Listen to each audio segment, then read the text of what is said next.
ਰਾਧਾ ਸਵਾਮੀ ਜੀ। ਪਰਮ ਸੰਤ ਦਰਿਆ ਸਾਹਿਬ ਜੀ ਦੀ ਬਾਣੀ ਹੈ। ਸਾਹਿਬ ਮੈਂ ਗੁਲਾਮ ਹੋਂ ਤੇਰਾ, ਲਿਖ ਲੀਜੇ ਇਹ ਕਾਗਜ਼ ਕੋਰੇ, ਜਨਮ ਜਨਮ ਕਾ ਚੇਰਾ। ਦਰਿਆ ਸਾਹਿਬ ਜੀ ਨੇ ਫਰਮਾਇਆ ਕਿ ਹੇ ਮਾਲਿਕ, ਮੈਂ ਮਹਿਜ਼ ਤੁਹਾਡਾ ਇੱਕ ਮਾਮੂਲੀ ਦਾਸ ਹਾਂ। ਕੋਰੇ ਕਾਗਜ਼ ਤੇ ਦਰਜ ਕਰ ਲਓ, ਮੈਂ ਜਨਮਾਂ ਜਨਮਾਂ ਦਾ ਤੁਹਾਡਾ ਗੁਲਾਮ ਹਾਂ। ਸੂਫੀ ਦਰਵੇਸ਼ ਹਜ਼ਰਤ ਸ਼ਾਹ ਹੁਸੈਨ ਜੀ ਨੇ ਕਿਹਾ ਸੀ, ਦਰਸ਼ਨ ਦੇਹ ਦਇਆ ਕਰ ਮੋਕੂ, ਸਿਮਰਾ ਮੈਂ ਸਾਸ ਗਿਰਾਸ ਬੋ, ਕਹੈ ਹੁਸੈਨ ਫਕੀਰ ਨਿਮਾਣਾ, ਤੂੰ ਸਾਹਿਬ ਮੈਂ ਦਾਸ ਬੋ। ਫਰਮਾਇਆ ਕਿ ਮੇਰੇ ਮਨ ਵਿੱਚ ਕੇਵਲ ਇਹੀ ਇੱਛਾ ਹੈ ਕਿ ਮੈਂ ਸਦਾ ਤੁਹਾਡੇ ਨਾਲ ਰਵਾਂ ਔਰ ਸਾਂਸ-ਸਾਂਸ ਤੁਹਾਡੇ ਨਾਮ ਦਾ ਸਿਮਰਨ ਕਰਦਾ ਰਵਾਂ। ਤੁਸੀਂ ਕਿਰਪਾ ਕਰਕੇ ਮੈਨੂੰ ਆਪਣੇ ਦਰਸ਼ਨ ਬਖਸ਼ੋ। ਤੁਸੀਂ ਮੇਰੇ ਮਾਲਿਕ ਹੋ ਔਰ ਮੈਂ ਤੁਹਾਡਾ ਮਾਮੂਲੀ ਦਾਸ ਹਾਂ। ਗੁਰੂ ਅਰਜਨ ਦੇਵ ਜੀ ਦੀ ਵੀ ਬਾਣੀ ਹੈ, ਅੰਤਰਜਾਮੀ ਪੁਰਖ ਵਿਧਾਤੇ, ਸਰਦਾ ਮਨ ਕੀ ਪੂਰੇ, ਨਾਨਕ ਦਾਸ ਇਹ ਸੁਖ ਮੰਗੈ, ਮੋਕੋ ਕਰ ਸੰਤਨ ਕੀ ਤੂਰੇ।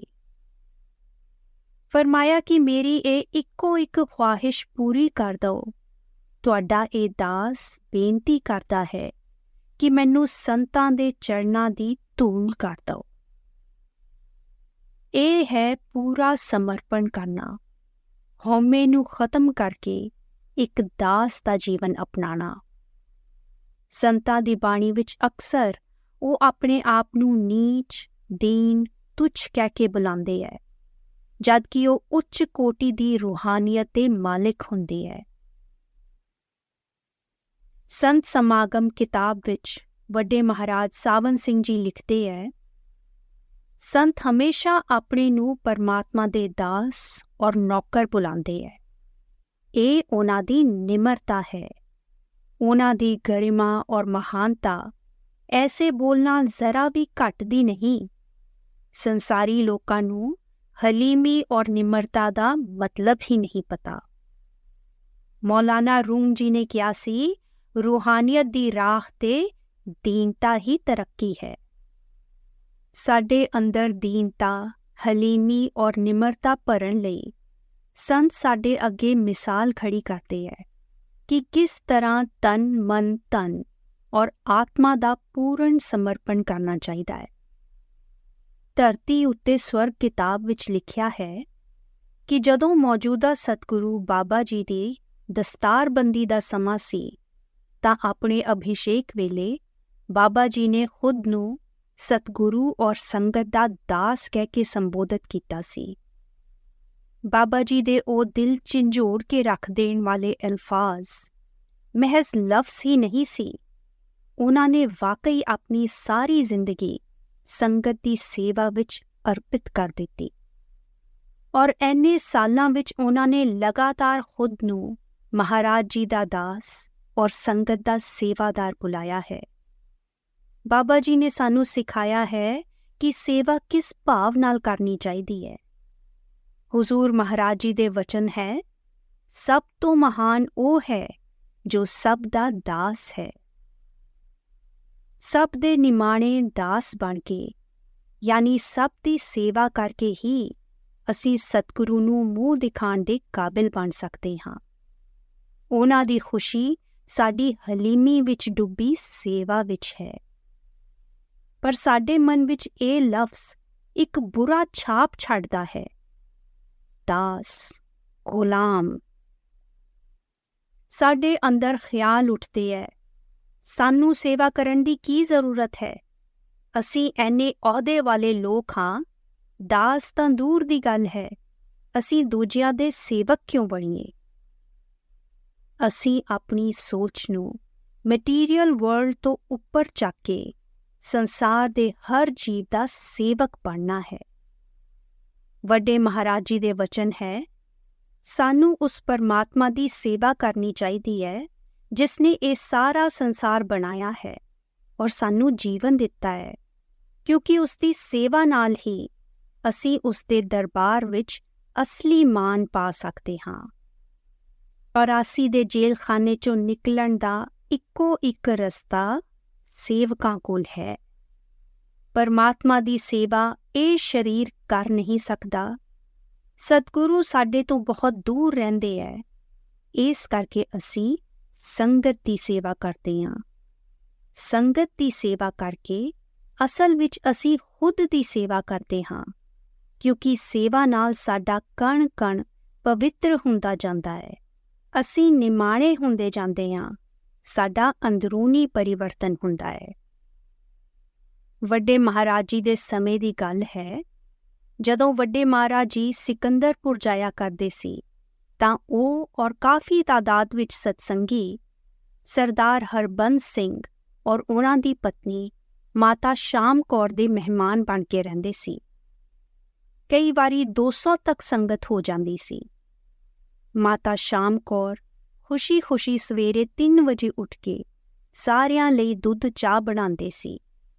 ਖੁਦ ਖਾਣਾ ਬਣਾ ਕੇ ਸੰਗਤ ਨੂੰ ਪਰੋਸਦੇ ਸੀ ਔਰ ਸਾਰਿਆਂ ਦੇ ਖਾਣ ਤੋਂ ਬਾਅਦ ਹੀ ਖਾਂਦੇ ਸੀ। ਇੱਕ ਵਾਰੀ ਜੂਨ ਦੀ ਗਰਮੀ ਦੇ ਮਹੀਨੇ ਦੀ ਗੱਲ ਹੈ, ਜਦੋਂ ਤਾਪਮਾਨ 120 ਡਿਗਰੀ ਤੱਕ ਪਹੁੰਚ ਜਾਂਦਾ ਹੈ। ਮਾਤਾ ਸ਼ਾਮ ਕੌਰ ਨੇ ਦੁਪਹਿਰ ਦਾ ਖਾਣਾ ਬਣਾ ਕੇ ਸੰਗਤ ਨੂੰ ਵਰਤਾ ਦਿੱਤਾ ਸੀ ਔਰ ਖੁਦ ਖਾਣਾ ਖਾਣ ਲੱਗੇ ਸੀ ਜਦੋਂ ਵੱਡੇ ਮਹਾਰਾਜ ਜੀ ਨੇ ਆਵਾਜ਼ ਮਾਰੀ, ਬੇਟੀ ਹੁਣੇ 25 ਮਹਿਮਾਨ ਹੋਰ ਪਹੁੰਚੇ ਹੈ, ਉਹਨਾਂ ਵਾਸਤੇ ਵੀ ਖਾਣੇ ਦਾ ਬੰਦੋਬਸਤ ਕਰ ਦਿਓ। ਅਤੀ ਗਰਮੀ ਹੋਣ ਦੇ ਬਾਵਜੂਦ ਮਾਤਾ ਜੀ ਉਸੇ ਵੇਲੇ ਤੰਦੂਰ ਵਿੱਚ ਰੋਟੀਆਂ ਬਣਾਉਣ ਲੱਗ ਪਏ। ਵੱਡੇ ਮਹਾਰਾਜ ਜੀ ਦੀ ਪਤਨੀ ਬੀਬੀ ਕਿਸ਼ਨ ਕੌਰ ਜੀ, ਜਿਨ੍ਹਾਂ ਨੂੰ ਸਾਰੇ ਅੰਮਾ ਜੀ ਬੁਲਾਇਆ ਕਰਦੇ ਸੀ, ਉਹਨਾਂ ਨੇ ਵੀ ਮਦਦ ਕੀਤੀ ਔਰ ਦੋਨਾਂ ਨੇ ਮਿਲ ਕੇ ਖਾਣਾ ਤਿਆਰ ਕਰ ਦਿੱਤਾ।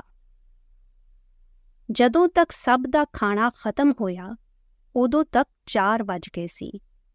ਅੰਮਾ ਜੀ ਦੇ ਕਹਿਣ ਤੇ ਫਿਰ ਮਾਤਾ ਸ਼ਾਮ ਕੌਰ ਨੇ ਖਾਣਾ ਖਾਧਾ। ਜਦੋਂ ਮਾਤਾ ਸ਼ਾਮ ਕੌਰ ਰਸੋਈ 'ਚੋਂ ਬਾਹਰ ਨਿਕਲੇ, ਖੁੱਲ੍ਹੇ ਤੰਦੂਰ 'ਤੇ ਖਾਣਾ ਬਣਾਉਣ ਕਰਕੇ ਕੱਪੜੇ ਪਸੀਨੇ ਨਾਲ ਭਿੱਜੇ ਹੋਏ ਸੀ ਔਰ ਸਾਹਮਣੇ ਵੱਡੇ ਮਹਾਰਾਜ ਜੀ ਖੜੇ ਸੀ। ਉਹਨਾਂ ਦਾ ਚਿਹਰਾ ਖੁਸ਼ੀ ਔਰ ਪਿਆਰ ਨਾਲ ਚਮਕ ਰਿਹਾ ਸੀ।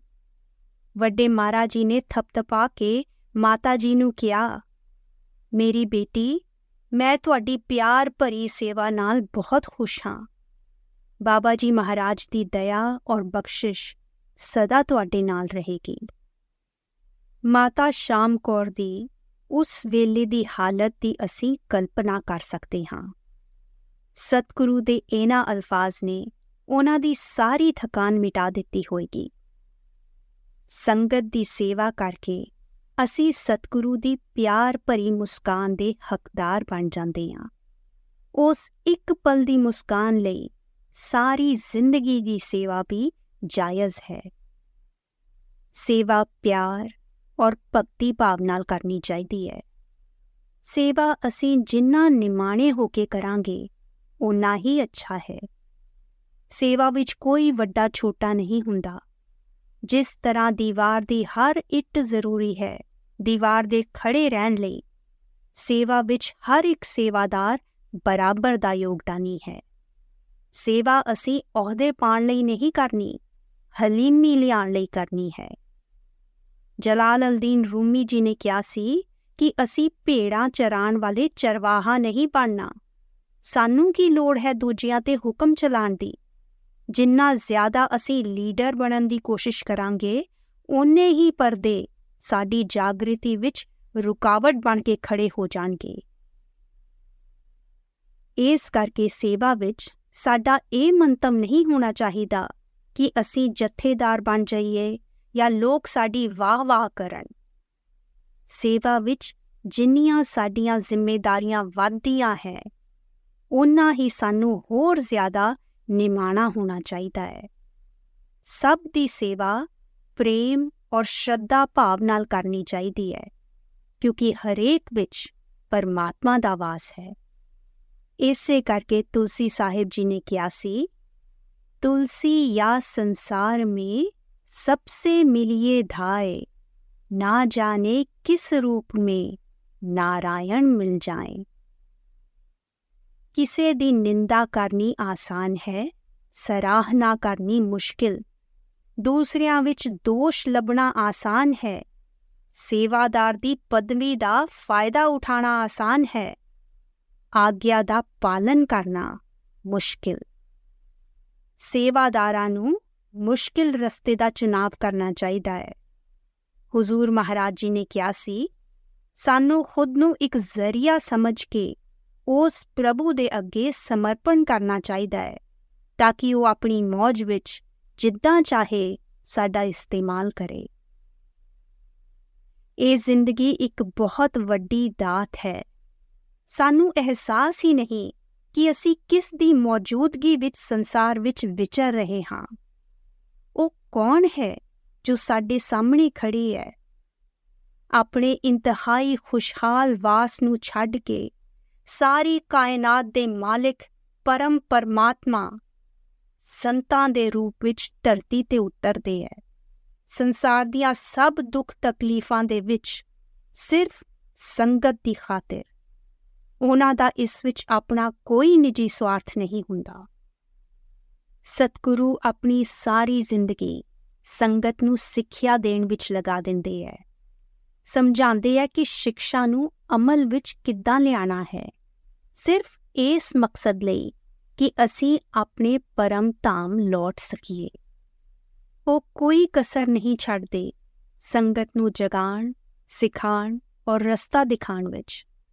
ਸੰਸਾਰ ਦੀ ਤਪਸ਼ ਤੋਂ ਹਰ ਵੇਲੇ ਸਾਡੀ ਰੱਖਿਆ ਕਰਦੇ ਹੋਏ ਸਾਨੂੰ ਦਇਆ ਦੀ ਬਰਖਾ ਵਿੱਚ ਭਿਗੋ ਕੇ ਮੰਜ਼ਿਲ ਦਰ ਮੰਜ਼ਿਲ ਆਪਣੇ ਘਰ ਲੈ ਜਾਂਦੇ ਹੈ। ਸਵਾਮੀ ਜੀ ਮਹਾਰਾਜ ਦੀ ਬਾਣੀ ਹੈ, ਧਰੀ ਦੇਹ ਮਾਨੁਸ਼ ਕੀ ਗੁਰੂ ਨੇ, ਜਿਉਂ ਤਿਉਂ ਤੇਰਾ ਕरें कल्याण, सेवा कर पूजा कर उनकी, उन्हीं को गुरु नानक जान, वही कबीर वही सतनामा, सब संतन को वही पहचान, तेरा काज उन्हीं से होगा, मत भटके तू तज अभिमान। स्वामी जी ने समझाया कि सब संत उस सतनाम समुंदर दियां लहरां हुंदे है। गुजरे समय दे संत, मौजूदा संत और आने वाले समय दे संत सब परमात्मा दा हिस्सा है, जो मानुष दे कल्याण वास्ते आंदे है। अहंकार नू दिलों कढ़ के ऐसे गर्ज रहित परम संतां दा संगत नू दिलों जान नाल सम्मान करना चाहिदा है। पर किस तरह दा सम्मान? जदों महात्मा गौतम बुद्ध दा अंत समा आण वाला सी ਤਾਂ ਦੁੱਖ ਨਾਲ ਬੇਹਾਲ ਸੰਗਤ ਨੇ ਉਹਨਾਂ ਦੇ ਸਤਕਾਰ ਵਿੱਚ ਫੁੱਲ ਔਰ ਚੰਦਨ ਚੜਾਉਣਾ ਸ਼ੁਰੂ ਕਰ ਦਿੱਤੇ। ਇਹ ਦੇਖ ਕੇ ਮਹਾਤਮਾ ਬੁੱਧ ਬੋਲੇ, ਜੇ ਸੰਗਤ ਮੇਰੀ ਸਿੱਖਿਆ ਦੇ ਅਨੁਸਾਰ ਜੀਵਨ ਬਿਤਾਏ, ਉਹ ਮੇਰਾ ਸਹੀ ਸਤਕਾਰ ਹੋਵੇਗਾ, ਉਹੀ ਮੇਰੀ ਭਗਤੀ ਔਰ ਇੱਜ਼ਤ ਹੋਵੇਗੀ। ਮੇਰੀ ਆਗਿਆ ਦਾ ਪਾਲਨ ਸਭ ਤੋਂ ਵੱਡੀ ਪੂਜਾ ਹੈ ਔਰ ਇਸ ਨਾਲ ਹੀ ਮੈਨੂੰ ਖੁਸ਼ੀ ਮਿਲੇਗੀ। ਸਤਿਗੁਰੂ ਦਾ ਆਦਰ ਉਹਨਾਂ ਦੇ ਆਗਿਆ ਪਾਲਨ ਵਿੱਚ ਹੈ। ਸਾਨੂੰ ਚਾਹੀਦਾ ਹੈ ਕਿ ਅਸੀਂ ਸਤਿਗੁਰੂ ਦੇ ਹਰ ਅਲਫਾਜ਼ ਨੂੰ ਪਰਮ ਧਰਮ ਦੇ ਮੋਤੀ ਜਾਣੀਏ, ਉਹਨਾਂ ਦੇ ਦਿੱਤੇ ਇੱਕ ਵੀ ਨਿਰਦੇਸ਼ ਦਾ ਉਲੰਘਣ ਨਾ ਕਰੀਏ ਔਰ ਸਾਰੀ ਉਮਰ ਸਤਿਗੁਰੂ ਦੀ ਔਰ ਸੰਗਤ ਦੀ ਸੇਵਾ ਵਿੱਚ ਅਰਪਿਤ ਕਰ ਦਈਏ।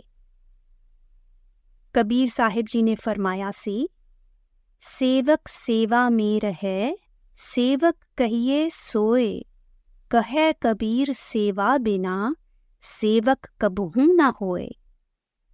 कबीर साहिब जी ने कहा कि सानू हर वक्त सेवा विच रहना चाहिदा है, तां ही असी असली सेवक कहा सकते हां। सौंदे जागदे दिन रात सेवा विच लगे रहना चाहिदा है। ਇਹ ਗੱਲ ਵਿਚਾਰ ਕਰਨ ਯੋਗ ਹੈ ਕਿ ਅਸੀਂ ਹਰ ਵੇਲੇ ਸੇਵਾ ਕਿੱਦਾਂ ਕਰ ਸਕਦੇ ਹਾਂ। ਅਸੀਂ ਘਰ-ਬਾਰ ਵੀ ਚਲਾਉਣਾ ਹੈ, ਸਰੀਰ ਦੀ ਥਕਾਨ ਵੀ ਮਿਟਾਣੀ ਹੈ, ਕਮਾਈ ਵੀ ਕਰਨੀ ਹੈ। ਸਰੀਰ ਬੋਝਾ ਚੱਕਦਾ ਨਹੀਂ, ਅਸੀਂ ਦਿਨ-ਰਾਤ ਸੇਵਾ ਕਿੱਦਾਂ ਕਰੀਏ? ਇਹ ਗੱਲ ਸਮਝਣ ਲਈ ਸਾਨੂੰ 4 ਤਰ੍ਹਾਂ ਦੀ ਸੇਵਾ ਤੇ ਵਿਚਾਰ ਕਰਨਾ ਚਾਹੀਦਾ ਹੈ। ਤਨ, ਮਨ, ਧਨ ਔਰ ਸੁਰਤ ਦੀ ਸੇਵਾ।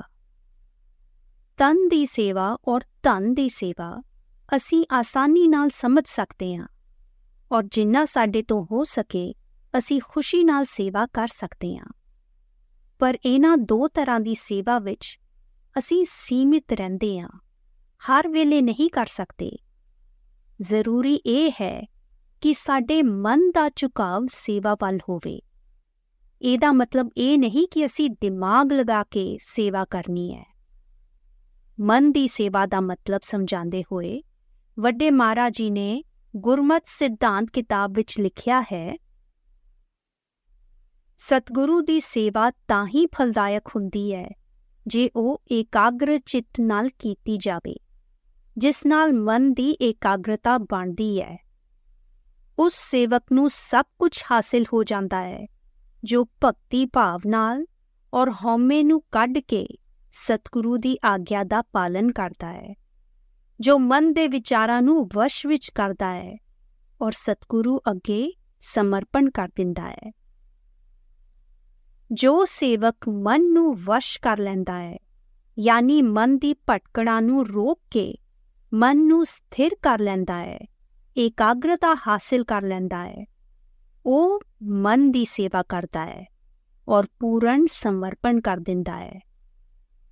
ਸਮਰਪਣ ਦਾ ਕੀ ਮਤਲਬ ਹੈ? ਵੱਡੇ ਮਹਾਰਾਜ ਜੀ ਨੇ ਇਸ ਦਾ ਜਵਾਬ ਦਿੰਦੇ ਹੋਏ ਚੌਥੀ ਤਰ੍ਹਾਂ ਦੀ ਸੇਵਾ ਵੱਲ ਇਸ਼ਾਰਾ ਕੀਤਾ।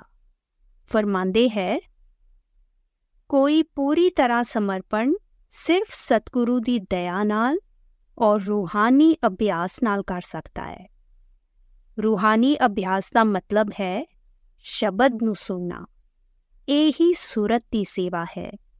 ਇਸ ਵਿੱਚ ਆਤਮਾ ਦੀਆਂ ਤਰੰਗਾਂ ਸਰੀਰ ਦੇ ਹਰ ਭਾਗ ਵਿੱਚੋਂ ਸਮੇਟ ਕੇ ਉਸ ਨੂੰ ਸ਼ਬਦ ਨਾਲ ਜੋੜਿਆ ਜਾਂਦਾ ਹੈ। ਤਨ ਜਾਂ ਧਨ ਦੀ ਸੇਵਾ ਆਸਾਨ ਹੈ, ਹਜ਼ਾਰਾਂ ਲੋਕੀ ਇਹ ਸੇਵਾ ਕਰ ਸਕਦੇ ਹੈ। ਮਨ ਦੀ ਸੇਵਾ ਮੁਸ਼ਕਿਲ ਹੈ ਔਰ ਥੋੜੇ ਹੀ ਲੋਕ ਇਹ ਸੇਵਾ ਕਰਨ ਵਿੱਚ ਕਾਬਿਲ ਹੁੰਦੇ ਹੈ।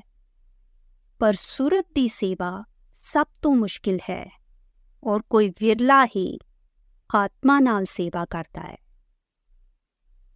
ਜਦੋਂ ਕਬੀਰ ਸਾਹਿਬ ਜੀ ਨੇ ਕਿਹਾ ਸੀ ਕਿ ਸੇਵਕ ਹਰ ਵੇਲੇ ਸੇਵਾ ਵਿੱਚ ਲੱਗਾ ਰਹਿਣਾ ਚਾਹੀਦਾ ਹੈ, ਤਾਂ ਉਹ ਆਤਮਾ ਨਾਲ ਸੇਵਾ ਦੀ ਗੱਲ ਕਰ ਰਹੇ ਸੀ।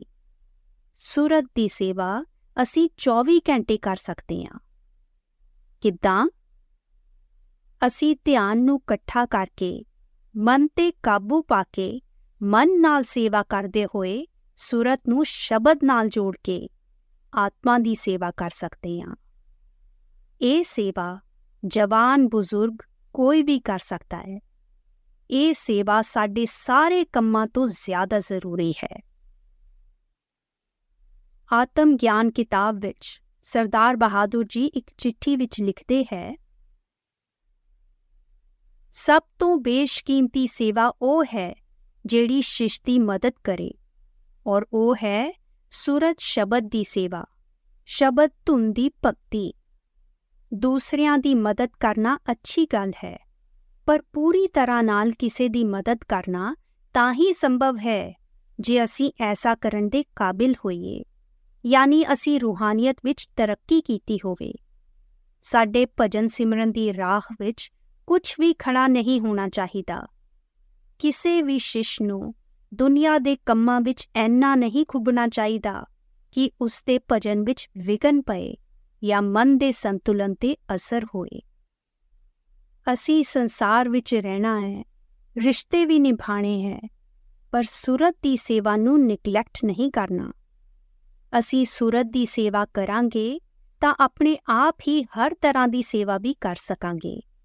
ਆਪਣੇ ਆਪ ਹੀ ਬਾਬਾ ਜੀ ਸਾਡੇ ਮੋਰੇ ਸਾਰੇ ਅਵਸਰ ਖੋਲ੍ਹ ਦੇਣਗੇ, ਆਪੇ ਹੀ ਸੇਵਾ ਦਾ ਮੌਕਾ ਵੀ ਦੇ ਦੇਣਗੇ ਔਰ ਆਪੇ ਹੀ ਸੇਵਾ ਕਰਾ ਵੀ ਲੈਣਗੇ। ਸੁਰਤ ਦੀ ਸੇਵਾ ਅਸੀਂ ਇੰਨੀ ਲਗਨ ਨਾਲ ਕਰਨੀ ਹੈ ਕਿ ਇਹ ਸਰੀਰ ਇੱਕ ਪੱਥਰ ਵਾਂਗੂ ਹੋ ਜਾਵੇ। ਲਲਿਤ ਵਿਸਤਰ ਕਿਤਾਬ ਵਿੱਚ ਆਂਦਾ ਹੈ ਕਿ ਜਦੋਂ ਮਹਾਤਮਾ ਗੌਤਮ ਬੁੱਧ ਇੱਕ ਬੜ ਦੇ ਪੇੜ ਥੱਲੇ ਭਜਨ 'ਤੇ ਬੈਠਣ ਲੱਗੇ ਤਾਂ ਉਹਨਾਂ ਨੇ ਕਿਹਾ, ਚਾਹੇ ਮੇਰਾ ਸਰੀਰ ਸੁੱਕ ਜਾਵੇ, ਮੇਰੀ ਚਮੜੀ, ਹੱਡੀਆਂ ਔਰ ਖਾਲ ਦਾ ਨਾਸ਼ ਹੋ ਜਾਵੇ, ਫਿਰ ਵੀ ਮੇਰਾ ਸਰੀਰ ਉਦੋਂ ਤੱਕ ਆਸਨ ਤੋਂ ਨਹੀਂ ਹਿੱਲੇਗਾ ਜਦੋਂ ਤੱਕ ਮੈਨੂੰ ਗਿਆਨ ਦੀ ਪ੍ਰਾਪਤੀ ਨਹੀਂ ਹੁੰਦੀ, ਕਿਉਂਕਿ ਇਹ ਸਰੀਰ ਯੁਗਾਂ ਯੁਗਾਂ ਵਿੱਚ ਮਿਲਣਾ ਵੀ ਦੁਭਰ ਹੈ। ਅਸੀਂ ਜਾਣਦੇ ਹਾਂ ਕਿ ਉਸੇ ਦਰਖਤ ਦੇ ਥੱਲੇ ਗੌਤਮ ਬੁੱਧ ਨੇ ਸਿਰਫ 7 ਹਫ਼ਤਿਆਂ ਵਿੱਚ ਸਭ ਕੁਝ ਹਾਸਿਲ ਕਰ ਲਿਆ ਸੀ। ਉਹਨਾਂ ਦੀ ਮਿਸਾਲ ਤੋਂ ਅਸੀਂ ਸਿੱਖ ਸਕਦੇ ਹਾਂ ਕਿ ਕਿਸ ਤਰ੍ਹਾਂ ਬਿਨਾਂ ਹਿੱਲੇ ਤਨ ਮਨ ਨੂੰ ਸਥਿਰ ਕਰਕੇ ਅਸੀਂ ਵੀ ਰੂਹਾਨੀਅਤ ਦਾ ਖਜ਼ਾਨਾ ਹਾਸਿਲ ਕਰ ਸਕਦੇ ਹਾਂ। ਔਰ ਸਾਡਾ ਤਾਂ ਕੰਮ ਹੀ ਸਤਿਗੁਰੂ ਨੇ ਕਿੰਨਾ ਆਸਾਨ ਕੀਤਾ ਹੈ। ਅਸੀਂ ਲਗਾਤਾਰ 7 ਹਫ਼ਤੇ ਨਹੀਂ ਬੈਠਣਾ, ਸਿਰਫ ਰੋਜ਼ ਦਾ 2.5 ਘੰਟੇ ਬੈਠਣਾ ਹੈ।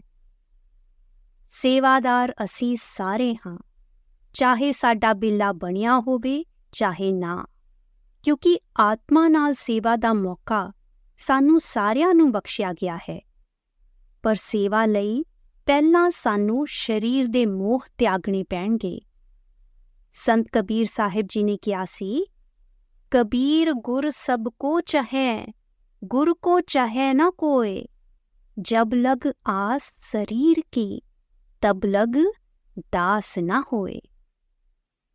ਫਰਮਾਇਆ ਕਿ ਅਸੀਂ ਸਿਰਫ ਦਾਅਵਾ ਕਰਦੇ ਹਾਂ ਕਿ ਸਾਨੂੰ ਸਤਿਗੁਰੂ ਨਾਲ ਪਿਆਰ ਹੈ। ਅਸਲ ਵਿੱਚ ਮਹਿਜ਼ ਗੁਰੂ ਹੈ ਜੋ ਸਾਨੂੰ ਸਭ ਨੂੰ ਪਿਆਰ ਕਰਦੇ ਹੈ, ਔਰ ਸਾਡੇ ਵਿੱਚੋਂ ਕੋਈ ਵੀ ਨਹੀਂ ਜੋ ਗੁਰੂ ਨੂੰ ਪਿਆਰ ਕਰਦਾ ਹੋਵੇ, ਕਿਉਂਕਿ ਹਾਲੇ ਤੱਕ ਅਸੀਂ ਇਸ ਸਰੀਰ ਦੀਆਂ ਆਸ਼ਾ ਤ੍ਰਿਸ਼ਨਾਵਾਂ ਤੋਂ ਮੁਕਤ ਨਹੀਂ ਹੋਏ। ਹਾਲੇ ਤੱਕ ਅਸੀਂ ਅਸਲ ਮਾਇਨੇ ਵਿੱਚ ਦਾਸ ਨਹੀਂ ਬਣੇ। ਇਸ ਗੱਲ ਨੂੰ ਸਮਝਾਉਣ ਲਈ ਬਾਬਾ ਜੀ ਨੇ ਇੱਕ ਸਵਾਲ ਦੇ ਜਵਾਬ ਵਿੱਚ ਇੱਕ ਕਹਾਣੀ ਸੁਣਾਈ। ਇੱਕ ਔਰਤ ਸੀ ਜਿਸ ਦੀ ਕੋਈ ਔਲਾਦ ਨਹੀਂ ਸੀ। ਹਰ ਰੋਜ਼ ਉਹ ਵੱਡੇ ਮਹਾਰਾਜ ਜੀ ਦੇ ਦਰਵਾਜ਼ੇ ਤੇ ਬੈਠ ਕੇ ਮਿੰਨਤ ਕਰਿਆ ਕਰਦੀ ਸੀ, ਦਇਆ ਮਿਹਰ ਕਰੋ, ਦਇਆ ਮਿਹਰ ਕਰੋ। ਸੋ ਇੱਕ ਦਿਨ ਥੋੜਾ ਜਿਹਾ ਤੰਗ ਆ ਕੇ ਵੱਡੇ ਮਹਾਰਾਜ ਜੀ ਨੇ ਕਿਹਾ, ਠੀਕ ਹੈ, ਜਾ ਕੇ 6 ਮਹੀਨੇ ਤੱਕ ਭਜਨ ਸਿਮਰਨ ਕਰ, ਉਸ ਤੋਂ ਬਾਅਦ ਤੂੰ ਜੋ ਮੰਗੇਗੀ ਮੈਂ ਦੇ ਦਊਂਗਾ। 1 ਸਾਲ ਗੁਜ਼ਰ ਗਿਆ, ਪਰ ਉਸ ਔਰਤ ਦਾ ਕੋਈ ਨਾਮੋ ਨਿਸ਼ਾਨ ਨਹੀਂ। ਵੱਡੇ ਮਹਾਰਾਜ ਜੀ ਨੇ ਜਦੋਂ ਉਹਦੀ ਪੁੱਛਤਾਛ ਕੀਤੀ ਤਾਂ ਕਹਿੰਦੀ ਹੈ, ਮੇਰੇ ਵਿੱਚ ਤੁਹਾਡੇ ਮੂਹਰੇ ਆਉਣ ਦੀ ਹਿੰਮਤ ਨਹੀਂ, ਮੈਂ ਕੁਝ ਨਹੀਂ ਮੰਗਣਾ ਕਿਉਂਕਿ ਤੁਸੀਂ ਮੈਨੂੰ ਦੇ ਦਓਗੇ। ਸਿਰਫ 6 ਮਹੀਨੇ ਦੀ ਮਿਹਨਤ ਨਾਲ ਉਹ ਔਰਤ ਭਗਤੀ ਦਾ ਸਾਰ ਸਮਝ ਗਈ। ਸਾਨੂੰ ਸਾਲੋਂ ਸਾਲ ਗੁਜ਼ਰ ਗਏ, ਪਰ ਅਸੀਂ ਹਾਲੇ ਤੱਕ ਭਾਣੇ ਵਿੱਚ ਰਹਿਣਾ ਨਹੀਂ ਸਿੱਖੇ, ਸੇਵਕ ਹੋਣ ਦਾ ਮਤਲਬ ਨਹੀਂ ਸਮਝੇ। ਜਦੋਂ ਸਤਸੰਗੀ ਕਾਮਿਲ ਮੁਰਸ਼ਿਦ ਸ਼ੇਖ ਫਰੀਦ ਜੀ ਕੋਲ ਦੁਆਵਾਂ ਲਈ ਜਾਇਆ ਕਰਦੇ ਸੀ ਤਾਂ ਅਕਸਰ ਉਹ ਆਸ਼ੀਰਵਾਦ ਦੇ ਕੇ ਕਿਹਾ ਕਰਦੇ ਸੀ, ਪਰਮਾਤਮਾ ਤੁਹਾਨੂੰ ਦਰਦ ਬਖਸ਼ੇ। ਦਰਦ ਦਾ ਮਤਲਬ ਹੈ ਪੀੜ ਵਿੱਚ ਤੜਪਣਾ, ਜਿਸ ਵਿੱਚ ਅੱਖਾਂ ਆਂਸੂਆਂ ਨਾਲ ਭਰੀਆਂ ਰਹਿੰਦੀਆਂ ਹੈ ਔਰ ਦਿਲ ਅਤੀ ਭਾਵੁਕ ਰਹਿੰਦਾ ਹੈ। ਪਰਮਾਤਮਾ ਤੁਹਾਨੂੰ ਦਰਦ ਬਖਸ਼ੇ। ਇਹ ਸੁਣਨ ਵਿੱਚ ਇੱਕ ਅਜੀਬ ਜਿਹਾ ਆਸ਼ੀਰਵਾਦ ਲੱਗ ਸਕਦਾ ਹੈ, ਪਰ ਉਹ ਪ੍ਰੇਮ ਦੇ ਦਰਦ ਦੀ ਗੱਲ ਕਰਦੇ ਸੀ, ਉਹ ਦਰਦ ਜੋ ਪ੍ਰੀਤਮ ਦੇ ਵਿਛੋੜੇ ਵਿੱਚ ਮਹਿਸੂਸ ਹੁੰਦਾ ਹੈ। ਸੱਚੇ ਪ੍ਰੇਮੀਆਂ ਨੂੰ ਉਹ ਦਰਦ ਦੁਨੀਆ ਦੀ ਹਰ ਬੇਸ਼ਕੀਮਤੀ ਨਿਆਮਤ ਤੋਂ ਜ਼ਿਆਦਾ ਕੀਮਤੀ ਹੁੰਦਾ ਹੈ, ਕਿਉਂਕਿ ਉਹ ਸਦਾ ਨਾਮ ਦੇ ਸਰੋਵਰ ਵਿੱਚ ਗੋਤੇ ਖਾਂਦੇ ਹੈ। ਇਹ ਅਵਸਥਾ ਉਦੋਂ ਹਾਸਿਲ ਹੁੰਦੀ ਹੈ ਜਦੋਂ ਸ਼ਿਸ਼ ਪੂਰੀ ਲਗਨ ਨਾਲ ਆਤਮਾ ਦੀ ਸੇਵਾ ਵਿੱਚ ਲੱਗਦਾ ਹੈ। ਬਾਬਾ ਜੀ ਅਕਸਰ ਕੁਝ ਐਸਾ ਕਹਿੰਦੇ ਹੈ ਕਿ ਦੁਨੀਆ ਵਿੱਚ ਮੇਰੇ ਸੇਵਾਦਾਰਾਂ ਵਰਗਾ ਕੋਈ ਨਹੀਂ। ਅਸਲ ਵਿੱਚ ਸਾਡੇ ਬਾਬਾ ਜੀ ਵਰਗਾ ਕੋਈ ਨਹੀਂ। ਬਾਬਾ ਜੀ ਦੀ ਖੁਸ਼ੀ ਵਾਸਤੇ, ਉਹਨਾਂ ਦਾ ਕੰਮ ਆਸਾਨ ਕਰਨ ਵਾਸਤੇ, ਉਹਨਾਂ ਦੀ ਆਗਿਆ ਦਾ ਪਾਲਨ ਕਰਨ ਵਾਸਤੇ, ਸੱਚਾ ਸੇਵਾਦਾਰ ਬਣਨ ਵਾਸਤੇ ਅਸੀਂ ਹਾਲਾਤ ਨੂੰ ਸਿਰ ਮੱਥੇ ਲਾਣਾ ਹੈ, ਹਲੀਮੀ ਨੂੰ ਗਲੇ ਲਗਾਣਾ ਹੈ ਔਰ ਲਗਾਤਾਰ ਸੇਵਾ ਵਿੱਚ ਜੁਟਣਾ ਹੈ। ਇੱਕ ਵਾਰੀ ਵੱਡੇ ਮਹਾਰਾਜ ਜੀ ਦੀ ਤਬੀਅਤ ਠੀਕ ਨਹੀਂ ਸੀ। ਆਪ ਜੀ ਦੇ ਸਤਸੰਗੀਆਂ ਨੇ ਬੇਨਤੀ ਕੀਤੀ ਕਿ ਤੁਸੀਂ ਘਰ ਵਿੱਚ ਆਰਾਮ ਕਰੋ ਔਰ ਸਤਸੰਗ ਲਈ ਨਾ ਜਾਓ। ਆਪ ਜੀ ਨੇ ਜਵਾਬ ਦਿੱਤਾ, ਇਸ ਦੇਹ ਤੋਂ ਜਿੰਨਾ ਕੰਮ ਲੈ ਲਿਆ ਜਾਵੇ ਚੰਗਾ ਹੈ, ਇੱਕ ਦਿਨ ਇਹਨੂੰ ਅੱਗ ਦੇ ਹਵਾਲੇ ਹੀ ਕਰਨਾ ਹੈ। ਇਹ ਇਨਸਾਨੀ ਜਾਮਾ ਇੱਕ ਦਿਨ ਖਤਮ ਹੋ ਜਾਏਗਾ। ਉਹ ਵੇਲਾ ਆਉਣ ਤੋਂ ਪਹਿਲਾਂ ਸਾਨੂੰ ਪ੍ਰਭੂ ਦੇ ਦਾਸਾਂ ਦਾ ਦਾਸ ਬਣ ਜਾਣਾ ਚਾਹੀਦਾ ਹੈ, ਕਿਉਂਕਿ ਸੇਵਾ ਹੀ ਉਹ ਜ਼ਰੀਆ ਹੈ ਜਿਸ ਰਾਹੀਂ ਅਸੀਂ ਹਉਮੈ ਦੀ ਦੀਵਾਰ ਲਾਂਘ ਕੇ ਪਿਆਰ ਦੇ ਮੈਦਾਨ ਵਿੱਚ ਵਿਚਰ ਸਕਦੇ ਹਾਂ। ਪ੍ਰੇਮ ਔਰ ਸੇਵਾ ਭਾਵ ਇੱਕ ਸਿੱਕੇ ਦੇ ਦੋ ਪਹਿਲੂ ਵਾਂਗੂ ਹੈ। ਸੇਵਾ ਕਰਾਂਗੇ ਤਾਂ ਬਦੋ-ਬਦੀ ਹੀ ਪ੍ਰੇਮ ਜਾਗਰਿਤ ਹੋ ਜਾਏਗਾ, ਸੰਗਤ ਲਈ, ਸਤਿਗੁਰੂ ਲਈ ਔਰ ਆਖਿਰਕਾਰ ਪਰਮਾਤਮਾ ਲਈ। ਮਾਲਿਕ ਸਾਡੇ ਸਾਹ ਤੋਂ ਵੀ ਕਰੀਬ ਹੈ, ਪਰ ਸਾਡੇ ਅੰਦਰ ਇਹ ਚੇਤਨਤਾ ਨਹੀਂ। ਅੱਜ ਸਾਨੂੰ ਪਰਮਾਤਮਾ ਦਾ ਕੋਈ ਹੋਸ਼ੋ ਠਿਕਾਣਾ ਨਹੀਂ, ਸਤਿਗੁਰੂ ਦੀ ਸੱਚਾਈ ਦਾ ਅਹਿਸਾਸ ਨਹੀਂ, ਇੱਥੇ ਤੱਕ ਕਿ ਸਾਨੂੰ ਖੁਦ ਦੀ ਵੀ ਸੁੱਧ ਨਹੀਂ। ਦਾਸ ਭਾਵਨਾ ਵਿੱਚ ਇਸ਼ਨਾਨ ਕਰਕੇ, ਖੁਦੀ ਦੀ ਮੈਲ ਦਾ ਤਿਆਗ ਕਰਕੇ, ਹਲੀਮੀ ਦੀ ਚਾਦਰ ਓੜ ਕੇ, ਪ੍ਰੇਮ ਦੇ ਪੇੜ ਦੀ ਛਾਂਵ ਵਿੱਚ ਅਟਲ ਹੋ ਕੇ ਜਦੋਂ ਸੁਰਤ ਦੀ ਸੇਵਾ ਵਿੱਚ ਲੱਗਾਂਗੇ ਤਾਂ ਅੰਦਰ ਦਾ ਸੂਰਜ ਇੱਕ ਪਲ ਵਿੱਚ ਉਦੈ ਹੋ ਜਾਏਗਾ। ਸ਼ਬਦ ਦੇ ਸੁਰ ਗੂੰਜ ਉੱਠਣਗੇ, ਜਿਸ ਵਿੱਚ ਝੂਮਦੀ ਆਤਮਾ ਆਪਣੇ ਘਰ ਦਾ ਰੁਖ ਕਰਕੇ ਸ਼ਬਦ ਵਿੱਚ ਜਜ਼ਬ ਹੋ ਜਾਏਗੀ। ਸੋ ਆਓ ਦੀਨਤਾ ਔਰ ਹਲੀਮੀ ਦੇ ਗੁਣ ਅਪਣਾਈਏ, ਡਟ ਕੇ ਭਜਨ ਕਰਨ ਦਾ ਪ੍ਰਣ ਕਰੀਏ, ਸਤਿਗੁਰੂ ਦੇ ਪ੍ਰੇਮ ਵਿੱਚ ਆਤਮ ਸਮਰਪਣ ਕਰ ਦਈਏ ਔਰ ਇੱਕ ਸੇਵਕ ਔਰ ਦਾਸ ਦੇ ਜੀਵਨ ਦੀ ਸ਼ੁਰੂਆਤ ਕਰੀਏ। ਰਾਧਾ ਸੁਆਮੀ।